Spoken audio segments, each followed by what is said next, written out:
അഭിനയിച്ച നടികളുടെ ഒപ്പത്തെ KPS ലളിത അഭിനയിച്ച സിനിമകൾ ഉണ്ടായിട്ടുണ്ട്. പക്ഷെ KPS ലളിത വേറൊരു തരത്തിൽ അടുത്ത ജനറേഷനും കൂടി വേണ്ടി അടയാളപ്പെടുത്തേണ്ടുന്ന ഒരു പൊളിറ്റിക്സ് കൂടി KPS ലളിതയ്ക്ക് ഉള്ളത് കൊണ്ട് അവരെ ഞാൻ അടുത്ത സെഗ്മെന്റിലേക്ക് മാറ്റിയിട്ടുണ്ട്. അപ്പൊ തിരഞ്ഞെടുക്കുന്ന സമയത്ത് ഇപ്പൊ കുറെ ഇൻഫോർമേഷൻസ് കിട്ടാതെ പോയിട്ടുണ്ട്. ഇതിന്റെ മുമ്പുണ്ടായ പുസ്തകങ്ങൾ ഞാൻ ഈ പറയുന്ന പോലെ വെറുതെ വ്യക്തിജീവിത പരാമർശങ്ങളുള്ള പുസ്തകങ്ങളാണ്. അപ്പൊ നമുക്ക് വേണ്ടത്ര ഡാറ്റ ഇല്ലാത്തത് കൊണ്ട് പലരും മാവേലിക്കര പൊന്നമ്മയെ കുറിച്ച് ഇതിനകത്തില്ല, ഈ ഇതിൽ എഴുതാൻ പറ്റും. കാരണം എഴുതാനുള്ള ഡാറ്റ ഇല്ല, സിനിമകൾ തന്നെ കാണാനില്ല, നമുക്ക് യൂട്യൂബിൽ സിനിമകൾ കിട്ടാനില്ല. അതുപോലെ പിന്നെ റാണിചന്ദ്രയെ കുറിച്ചിട്ട് ഇതിനകത്തില്ല. റാണിചന്ദ്ര 78-ലാണ്. അപ്പൊ ഇത് 60-കൾ വരെ ആയപ്പോഴേക്കും 35 പേരായി. അപ്പൊ റാണിചന്ദ്ര ഇതിനകത്ത് മിസ്സിംഗ് ആണ്. പക്ഷെ റാണിചന്ദ്ര ഈ കാലത്തിൽ തന്നെ കാണേണ്ടുന്ന ഒരാളാണ്. അതേസമയം ജ്യോതിലക്ഷ്മിയെയും സാധനയും ഈ ലക്കത്തിൽ ഉൾപ്പെടുത്തിയിരുന്നാണ് മലയാളിയുടെ കാഴ്ചയുടെ ഭാവുകത്വത്തിൽ ആദ്യമായി ഒരു അതർ പെർസ്പെക്റ്റീവ് ഉണ്ടായിട്ടുള്ള 2 പേരെ ചരിത്രത്തിൽ തന്നെ രേഖപ്പെടുത്തേണ്ടതുണ്ട് എന്നുള്ളത് കൊണ്ട് ഇതിൽ ജ്യോതിലക്ഷ്മിയും സാധനയും നമ്മളെ അടയാളപ്പെടുത്തിയിട്ടുണ്ട്. അപ്പൊ അങ്ങനെ ഒരു ക്രോണോളജിക്കൽ ഓർഡർ കുറച്ചൊക്കെ പാലിക്കാനായിട്ട് ശ്രമിച്ചിട്ടുണ്ട്. പക്ഷെ അവരെ സ്ത്രീകളുടെ ഒരു വന്ന വർഷം എന്നുള്ള രീതിയിലാണ്. അപ്പൊ എല്ലാം അങ്ങനെ കൃത്യമായിട്ടൊരു ഓർഡർ ആണെന്ന് ചോദിച്ചാൽ അല്ല, പക്ഷെ എല്ലാം വ്യത്യസ്തങ്ങളായിട്ടുള്ള, അതായത് ഇപ്പൊ നമ്മൾ നായികാ ചരിത്രം എഴുതുകയാണെങ്കിൽ നമുക്ക് കുറച്ചുകൂടി എളുപ്പമാണ്. പ്രധാനപ്പെട്ട നായികമാരെ ഇങ്ങനെ എഴുതി പോയാൽ മതി. പക്ഷെ അങ്ങനെയല്ലാതെ മലയാള സിനിമയിൽ തങ്ങളുടെ അടയാളങ്ങൾ എങ്ങനെയൊക്കെ വ്യത്യസ്തമായി അവതരിപ്പിച്ചു. ഒരു ഉദാഹരണത്തിന് ഞാൻ പറയാം, ഇതിന് കുട്ടിത്താരങ്ങളെ കുറിച്ച് അന്നത്തെ ഇപ്പൊ നമ്മളിപ്പോ വീണ്ടും വൈറലായിട്ട് വന്നിട്ടുണ്ടല്ലോ, പി തരാം, ബലൂൺ തരാം എന്നുള്ള പാട്ട്. വിനോദിനി ചേച്ചിയെ പറ്റി ഇതിനകത്തുണ്ട്. ദൈവ തിരുമക്കൾ എന്ന് പറഞ്ഞിട്ട് ഒരു അധ്യായം ഇതിന് എഴുതിയിട്ടുണ്ട്. ബേബി സുമതിയെ പറ്റി ഇതിനകത്ത് എഴുതിയിട്ടുണ്ട്. സുമതി വിനോദിനെയൊക്കെ അന്നത്തെ, അതായത് എങ്ങനെയാണ് അന്നത്തെ സിനിമ എന്ന് പറയുന്ന മാധ്യമത്തെ കുറിച്ച് നമുക്ക് യാതൊരു തരത്തിലുള്ള ഇപ്പോഴത്തെ പോലത്തെ യാതൊരു ടെക്നോളജിക്കൽ അറിവും ഇല്ലാത്തൊരു കാലത്ത് ഈ കുട്ടികൾ അവരെങ്ങനെയാണ് സിനിമയുടെ ഭാഗമായി നിന്നുകൊണ്ട് തങ്ങളുടെ സംഭാവനകൾ നൽകിയതെന്ന് വളരെ ഇമ്പോർട്ടന്റ് ആണ്. അപ്പൊ അതുകൊണ്ട് അവരെ കാലഗണന നോക്കാതെ തന്നെ നമ്മൾ ഈ ഇതിനകത്ത് ഉൾപ്പെടുത്തിയിട്ടുണ്ട്. അപ്പൊ അങ്ങനെ ഒരു തെരഞ്ഞെടുപ്പാണ് ഇതിനകത്ത് ചെയ്തിട്ടുള്ളത്. ഇതിനകത്ത് ഒഴിവാക്കിപ്പോയവരും പ്രശസ്തരല്ലാത്തത് കൊണ്ടോ കൂടുതൽ പ്രശസ്തി ആയതുകൊണ്ടോ ഒഴിവാക്കിയവരല്ല, നേരെ മറിച്ച് ഡാറ്റ കിട്ടാത്തത് കൊണ്ടും, വേണ്ടത്ര ഡാറ്റ നമുക്ക് കിട്ടാത്തത് കൊണ്ടും, അല്ലെങ്കിൽ അതിനേക്കാൾ കുറച്ചും കൂടി ഒരു അടുത്തൊരു പക്ഷത്ത് നേരത്തെ ഞാൻ പറഞ്ഞ പോലെ ലളിത ചേച്ചിയൊക്കെ പോലെ കുറച്ചും കൂടി ഡീറ്റെയിൽഡ് ആയിട്ട് അടുത്ത കാലത്തെ കാര്യങ്ങളും കൂടി ടെക്നോളജി വന്നതിന് ശേഷം, ടെക്നോളജി വളർന്നതിന് ശേഷം ഉള്ള സാധ്യതകൾ കൂടി ചേർത്ത് എഴുതേണ്ടതാണ് എന്നുള്ളത് കൊണ്ട് അങ്ങനെ പോയിട്ടുണ്ട്. അപ്പൊ അങ്ങനെയാണ് ഇതിന്റെ ഒരു തെരഞ്ഞെടുപ്പ് വന്നിട്ടുള്ളത്. നിശ്ചയമായി പല താല്പര്യങ്ങൾ പല കാലത്ത് സിനിമയിൽ പ്രവർത്തിച്ചിട്ടുണ്ട്. ഈ മലയാള സിനിമയിൽ പൊതുവെ സ്ത്രീകൾ അടയാളപ്പെടുത്തപ്പെട്ടതിന് ഒരു വിമർശനം എന്നുള്ള നിലയ്ക്ക് പുസ്തകം കാണുന്നുമുണ്ട്. അപ്പൊ അത്തരം ഒരു വിമർശനത്തിലേക്ക് എത്താനുള്ള ചോദന എന്തായിരുന്നു, വഴി?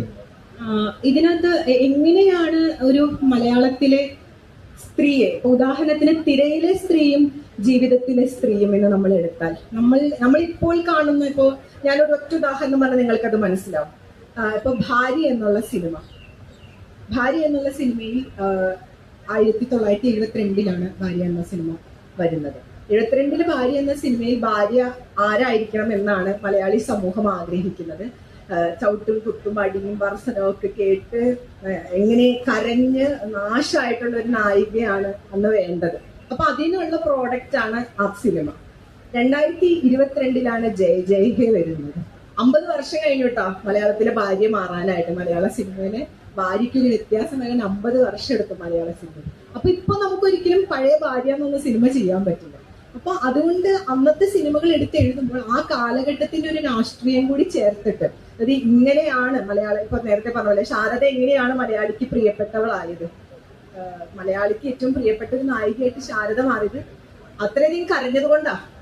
മിസ് കുമാരി എങ്ങനെയാണ് സുപ്രധാനമായതെന്ന് ചോദിച്ചാൽ, എങ്ങനെയാണ് ആദ്യത്തെ ബോക്സ് ഓഫീസ് ഹിറ്റ് എന്ന് നമ്മൾ ജീവിത നോക്കിയെ പറയുന്നത്, അത്രയധികം കരഞ്ഞിട്ട്. അങ്ങനെ മലയാളത്തിലെ നായികമാർ കരഞ്ഞുണ്ടാക്കിയ മൂലധനാണ് ഈ മലയാള സിനിമയുടെ മൂലധനം എന്ന് നമുക്ക് പറയാം. കരഞ്ഞുണ്ടാക്കിയതാ, ഓരോ സ്ത്രീയും കരഞ്ഞുണ്ടാക്കിയ മൂലധനത്തിന്മേലാണ് ഇപ്പൊ ഇൻഡസ്ട്രി നിൽക്കുന്നത്. ഇപ്പൊ നമ്മൾ ഇൻഡസ്ട്രി എന്നുള്ള വാക്ക് ഉപയോഗിക്കുന്നത്, ഇൻഡസ്ട്രി ആക്കിയ ആളുകളുടെ ചരിത്രം നമ്മൾ വിട്ടുപോവുകയും, ഇൻഡസ്ട്രിയിലെ ഈ പറഞ്ഞ പോലെ ഇപ്പൊ നമ്മൾ ഫാൻസ് അസോസിയേഷനെ കുറിച്ചും താരത്തിന്റെ മൂല്യത്തെ കുറിച്ചൊക്കെ നമ്മൾ സംസാരിച്ചുകൊണ്ടിരിക്കും. ഈ താരമൂല്യം ആദ്യം ഉണ്ടാക്കിയ സ്ത്രീയുടെ പേരാണ് മിസ് കുമാരി എന്ന്.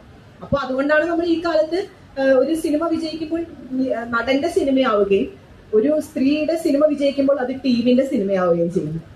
ഇത് ടീമിന്റെ വിജയം. ഒരു സിനിമ ജയിച്ചാൽ, ഇപ്പൊ ഞാൻ ഉദാഹരണം പറഞ്ഞാൽ എനിക്ക് മനസ്സിലാവും. ഇപ്പൊ രജീഷ അഭിനയിച്ച സിനിമയാണ് ജൂൺ. അന്ന് ജോജി ഇത്ര സൂപ്പർ ഹിറ്റ് ആയിട്ടുള്ള ഒരാളല്ല.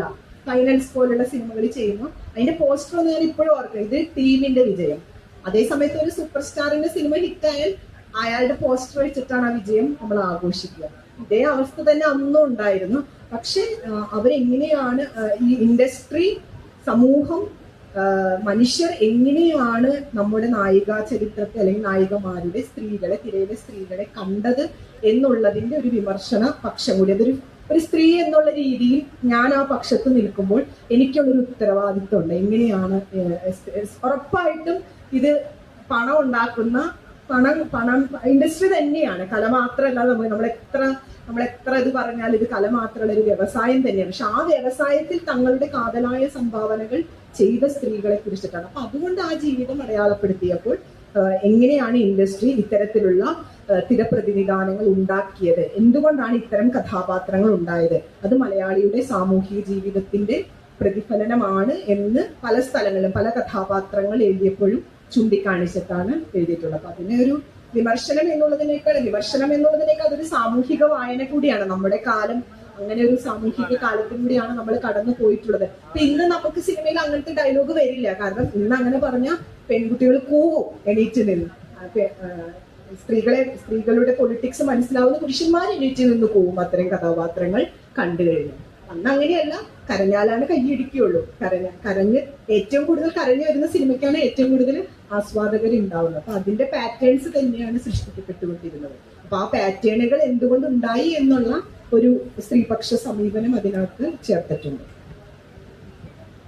എനിക്ക് തോന്നിയൊരു കൗതുകമുള്ള കാര്യം, മലയാളത്തിലെ ആദ്യകാല നായികമാരെ നോക്കിക്കഴിഞ്ഞാൽ ഭൂരിപക്ഷം പേരും മലയാളികളല്ല. അത്തരത്തിലൊരു അങ്ങനൊരു വസ്തുത നിലനിൽക്കാനുള്ള കാരണം, അങ്ങനൊരു സാധ്യത വരാനുള്ള കാരണം നമ്മുടെ മലയാളിയുടെ പൊതുബോധത്തിന്റെ പ്രശ്നമാണോ? അങ്ങനെ കാണാൻ പറ്റുമോ? അതിപ്പോ ഏത് സമയത്ത്, ഇപ്പോൾ പോലും സിനിമയിൽ അഭിനയിക്കുന്ന സ്ത്രീയെ പറ്റിയും കലയിൽ ഇടപെടുന്ന സ്ത്രീയെ പറ്റിയും നമ്മൾ എത്ര പുരോഗമന പക്ഷത്ത് നിൽക്കുമ്പോൾ പോലും കലയിലേക്ക് വരുന്ന സ്ത്രീക്ക് പുരുഷനില്ലാത്ത വെല്ലുവിളികളുണ്ട്. അത് എല്ലാ കാലത്തും ഉണ്ടായിരുന്നു. പക്ഷെ നമ്മൾ ആലോചിച്ച് നോക്കണം, ആദ്യമായി മലയാള സിനിമയിലേക്ക് വരുന്ന നായിക ഒരു ദളിത് നായികയാണ്, ദളിത് സ്ത്രീയാണ്. വെറുതെ വന്നതൊന്നുമല്ല, നല്ല അസൽ കലാകാരിയായിരുന്നു. അപ്പൊ ആൾക്കാരൊക്കെ പറയുന്ന ആരും ആളെ കിട്ടാത്തത് കൊണ്ടാണ് PK റോസിയെ കിട്ടിയതെന്ന്. അങ്ങനെയല്ല, ആരും കിട്ടാത്തത് കൊണ്ട് മാത്രമല്ല റോസി മികച്ച നടി, മികച്ച പെർഫോമറാണ്. ആ പെർഫോമൻസ് കണ്ടിട്ടാണ് PK റോസിയെ വിളിക്കുന്നത്.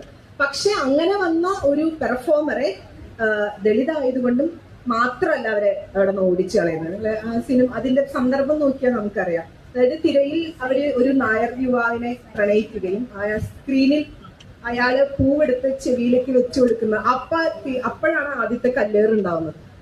അതായത് ഒരു ദളിതയായിട്ടുള്ള സ്ത്രീ അഭിനയിക്കുന്നു. ആരുടെ കൂടെ അഭിനയിക്കുന്നു? ഇങ്ങനെ ഒരാളുടെ കൂടെ. നായരനെ പ്രേമിക്കുന്നതായിട്ട് അഭിനയിക്കേണ്ടത് സിനിമയിലാട്ടെ, യഥാർത്ഥത്തിലല്ലാണ്ട് കൂടി നിങ്ങൾ ആലോചിക്കണം. അപ്പൊ അങ്ങനെ ചെയ്തതിന്റെ പേരിൽ കൂടി ഇപ്പൊ നമ്മൾ പറയും മലയാള സിനിമയിലെ ആദ്യത്തെ നായികയെ ദളിത് പ്രശ്നം കൊണ്ട് മാത്രമാണ് ദളിത് പ്രശ്നം കൊണ്ട് മാത്രമല്ല, ഇവിടുത്തെ സദാചാര പൊതുബോധം കൊണ്ട് കൂടിയാണ്. സദാചാര പൊതുബോധം കൂടി കൊണ്ട് തന്നെയാണ് ആ കല്ല് വീഴുന്നത്. അപ്പൊ അത്തരത്തിലുള്ള അതെല്ലാ കാലത്തും ഉണ്ടായിട്ടുണ്ട്. എന്തുകൊണ്ടാണ് വിജയശ്രീക്ക് ആത്മഹത്യ ചെയ്യേണ്ടി വരുന്നത്? അതൊരു കൊലപാതകമാണ്, അതൊരു സാമൂഹിക കൊലപാതകമാണ്. അത് കേരളത്തിന്റെ പൊതുബോധത്തിൽ ഇപ്പോൾ ഇപ്പൊ നമ്മൾ അതിജീവിതം എന്താണ് ഇവിടുത്തെ സാമൂഹിക പൊതുബോധം എന്ന് 2025 നമ്മൾ കാണുകയാണ്. ഒരു വ്യത്യാസവും ഇല്ല. അപ്പൊ അതുകൊണ്ട് തന്നെ ആ ഒരു പൊതുബോധം എല്ലാ കാലത്തും പ്രവർത്തിച്ചിരുന്നു. പിന്നെ അന്ന് സിനിമ എന്ന് പറയുന്ന മാധ്യമത്തെ കുറിച്ച് വേണ്ടത്ര ധാരണകൾ, ഈ മാധ്യമത്തിന്റെ ഇതെങ്ങനെയാണ് ഇത് പ്രവർത്തിക്കുന്നത് എന്നുള്ളതിനെ കുറിച്ചുള്ള ധാരണകൾ പൊതുവെ നമുക്ക് വളരെ കുറവായിരുന്നു. പക്ഷെ ഇപ്പൊ നിലമ്പൂർ ആയിഷയെല്ലാം സിനിമയിലേക്ക് വന്നത്, നാടകത്തിൽ നിന്നാണ് സിനിമയിലേക്ക് വന്നത്. അങ്ങനെ ഇപ്പൊ TR റോമന, സുകുമാരി, അങ്ങനെ ഇഷ്ടംമാതിരി കഥാപാത്രം കലാരംഗത്ത് നിന്നവർ തന്നെയാണ് സിനിമയിലേക്ക് വന്നിട്ടുള്ളത്. പക്ഷെ ആദ്യകാലം ഇപ്പൊ ശാരദയെ പോലെയുള്ള ആളുകൾ അവരുടെ ലൈഫിന്റെ ഒരു മറ്റൊരു സ്ഥലത്ത് നിന്ന് ആന്ധ്രാപ്രദേശിൽ നിന്ന് ജനിച്ച് തമിഴ്നാട്ടിൽ വന്ന് അവിടെ നിന്നാണ് മലയാളത്തിലേക്ക് വരുന്നത്. അപ്പൊ അത് സാധ്യതകൾ ഇവിടെ ഉണ്ടായിരുന്നു എന്നുള്ളത് കൊണ്ടാണ്. അപ്പൊ പൊതുബോധം എല്ലാ കാലത്തും ഇങ്ങനെ തന്നെയായിരുന്നു, അതിന് വലിയ വ്യത്യാസമൊന്നുമില്ല. പക്ഷെ ആദ്യത്തെ നായികമാർ അന്ന് കൂടുതൽ സാധ്യതകൾ ഉണ്ടായിരുന്ന മേഖല തമിഴും തെലുങ്കും കന്നഡയായിരുന്നു. അപ്പൊ അതുകൊണ്ട് അവിടെ നിന്നാണ് കുറച്ച് ഇങ്ങോട്ടേക്ക് വന്നിട്ടുണ്ട്.